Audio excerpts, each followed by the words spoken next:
Hello civil engineers, I welcome you all once again to this webinar series on civil engineering excellence. Friends, आज के video में हम बात करेंगे flooding due to rain water in rainy season. तो शुरू करते हैं वीडियो।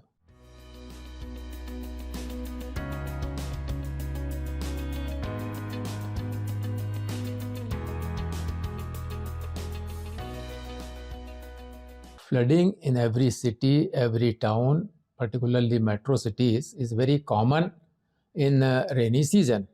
अभी फ्रेंड्स आप लोग सोचो, ये पहले ऐसा नहीं होता था, अभी पिछले कुछ सालों से ये ज़्यादा बढ़ गया है। सो एक्चुअली हुआ क्या है, पिछले कुछ सालों में, जैसे आपको भी मालूम होगा, रेन का पैटर्न ही चेंज हो गया है। अभी क्या होता है, rain whenever it comes with high intensity for a short duration of time. पहले क्या होता था, यूनिफॉर्म इंटेंसिटी से रेन होती थी and over a period of time होती थी। Now last few years this pattern has changed. As a result, what is happening, suddenly there will be very heavy rain, heavy shower, and then flooding will be there in the cities and town. और suppose वो flooding morning और evening hours में यदि हुई तो पूरी city में आप सोचो क्या कंडीशन होती है। ट्रैफिक जाम हो जाएगा, एक्सीडेंट्स होंगे। लास्ट टाइम जब हुआ था तो कुछ उसमें इवन फैटल एक्सीडेंट्स भी हुए थे, कई लोगों की डेथ हो गई थी उसमें। So now there is a need to do something to get rid of this problem. Now पहले ये एनालाइज करेंगे हम लोग कि इसके कारण क्या क्या हैं। So मैंने जो एनालिसिस किया है, सबसे पहले मैंने जो ऑब्जर्वेशन की है, मुझे ये लगता है कि फर्स्ट ऑफ ऑल हमारे सिटीज़ में, टाउन्स में ड्रेनेज सिस्टम प्रॉपर बना ही नहीं कभी। जब टाउन प्लान हुआ होगा या सिटी प्लान हुई होगी, ना तो उस समय इतनी पॉपुलेशन थी, ना उस समय इतनी हाउसिंग थी। अभी क्या हुआ पिछले कुछ सालों में, एक तो haphazard development all round the cities, whether it is a metro cities और small towns, big towns, everywhere that has taken place. और जो भी डेवलपमेंट हुआ है उसमें स्टॉर्म वाटर ड्रेनेज के लिए कोई ज़्यादा कंसिडरेशन नहीं किया गया है। या तो थोड़ा बहुत कुछ किया है या फिर कुछ भी नहीं किया है। थोड़ा सा एम्फेसिस दिया गया है रेन वाटर हार्वेस्टिंग के लिए, rain water harvesting with different purpose, so that we should do the ground recharge. But उसमें भी क्या होता है, रेन वाटर हार्वेस्टिंग आपने एक बार चैम्बर बना दिया, उसकी एफिशिएंसी एवरी ईयर और एवरी 2 ईयर्स जो भी पीरियोडिकल इंटरवल पे आपको उसको मेंटेन करना पड़ेगा, then only it will be useful. अभी होता क्या है, हाउसिंग सोसाइटीज़ में जहाँ रेन वाटर हार्वेस्टिंग चैम्बर्स हैं वो भी चोक हो जाते हैं और वो that water also come on the road. So finally क्या हो रहा है, रोड के ऊपर पानी पूरा जमा हो रहा है आके। Then use of plastic that is also added to this. जो भी छोटी मोटी स्टॉर्म वाटर ड्रेन है उसमें प्लास्टिक जाके चोक हो जाता है। कुछ जो ड्रेन्स हैं, कुछ अनऑथोराइज्ड ऑक्यूपेशन या जो शॉप्स बाहर आके बैठ जाती हैं, जो अपने फुटपाथ पे लोग बैठ जाते हैं, उसकी वजह से पूरा ड्रेनेज सिस्टम कोलैप्स हो गया है सभी सिटी का। अभी इसका सॉल्यूशन क्या है, तो हमको सोचना पड़ेगा इसके बारे में। बट लेकिन क्या होगा, there can not be any uniform solution for all this problem, because हर सिटी का रेनफॉल अलग है, हर शहर की टोपोग्राफी अलग है, ग्राउंड लेवल अलग है, सिटी का जो कॉन्सेंट्रेटेड एरिया है वो लेवल्ड एरिया है या it is on sloppy area, इसके सबके ऊपर डिपेंड करेगा। एक इरिगेशन में हम लोगों ने पढ़ा है, रन ऑफ नाम का एक चीज़ होती है। रन ऑफ क्या होता है, जब रेन होती है तो part of the rain water get absorb in the soil और रिमेनिंग वाटर जो है वो जब बह के जो जाता है उसको हम लोग बोलते हैं रन ऑफ। बट अभी क्या हुआ है, due to this so much development all round concreting and footpath and this things, ground में पानी अब्जॉर्ब होने के लिए जगह ही नहीं बची है कुछ। So total water whatever is coming in during rainy season, total we have to consider for as a runoff. तो वो क्वांटिटी देख के हर एरिया की कितनी इंटेंसिटी, कितना रन ऑफ है, उसके लिए हमारा सिस्टम डिज़ाइन होना चाहिए। अब होता क्या है, ड्यूरिंग रेनी सीजन जब हम फंस जाते हैं, we blame and curse municipal corporation और municipality, and the moment monsoon is over everybody forget about this and normal life आपकी शुरू हो जाती है। Every year the same thing happens.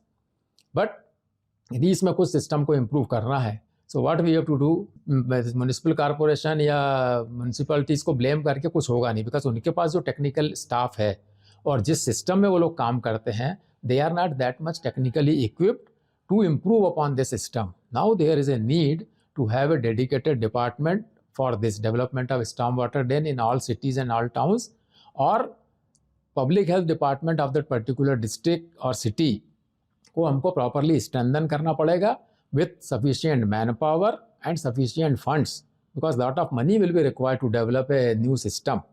Then only something will come out. But there can be two types of solutions. One is temporary solution, other is permanent solution.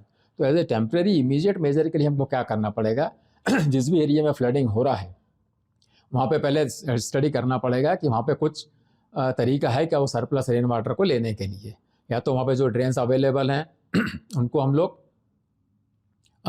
Widen करें, या natural नाला, natural जो reverse हैं city में उनकी cleaning करें, उनको deepen करें so that they can take little more load, वो कर सकते हैं। यदि वो भी पॉसिबल नहीं है so there is only one solution which I find, along the road के अंदर हमको अंडरग्राउंड ड्रेनेज सिस्टम डेवलप करना चाहिए। It can be of RCC और it can be with the help of catch pit chambers, big catch pit chambers with hume pipes of diameter से 1200 और 1400 diameter और 1800 diameter depending on the intensity of rain and quantum of water.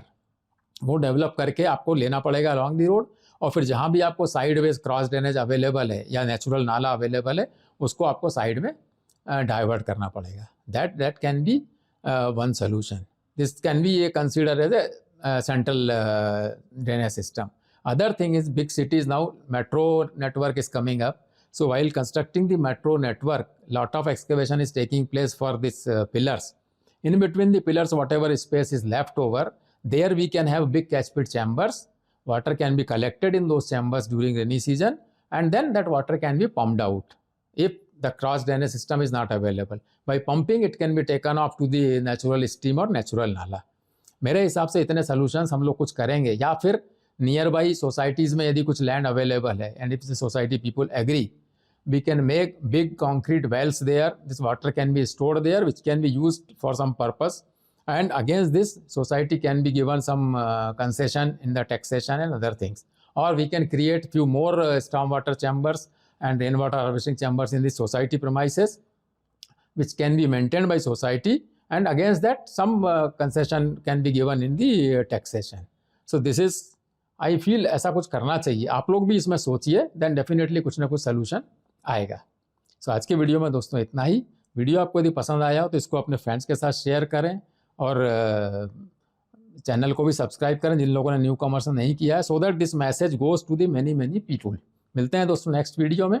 Next video में हम लोग बात करेंगे membrane water proofing के बारे में। Thanks for watching, thank you.